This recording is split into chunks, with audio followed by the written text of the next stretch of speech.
شروع اللہ کا نام لے کر جو بڑا مہربان نہایت رحم والا ہے۔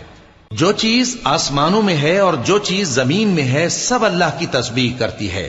جو بادشاہ حقیقی ہے، پاک ہے، زبردست ہے، حکمت والا ہے۔ وہی تو ہے جس نے ان پڑھوں میں انہی میں سے ایک پیغمبر بھیجے جو ان کے سامنے اس کی آیتیں پڑھتے اور ان کو پاک کرتے اور انہیں کتاب و حکمت کی تعلیم دیتے ہیں۔ اور اس سے پہلے تو یہ لوگ کھلی گمراہی میں تھے، اور ان میں سے اور لوگوں کی طرف بھی ان کو بھیجا ہے جو ابھی ان مسلمانوں سے نہیں ملے، اور وہ غالب ہے، حکمت والا ہے۔ یہ اللہ کا فضل ہے، جسے چاہتا ہے عطا فرماتا ہے، اور اللہ بڑے فضل کا مالک ہے۔ جن لوگوں کو تورات کا حامل بنایا گیا پھر انہوں نے اس کے حامل ہونے کا حق ادا نہ کیا، ان کی مثال گدھے کی سی ہے جس پر بڑی بڑی کتابیں لدی ہوں۔ جو لوگ اللہ کی آیتوں کی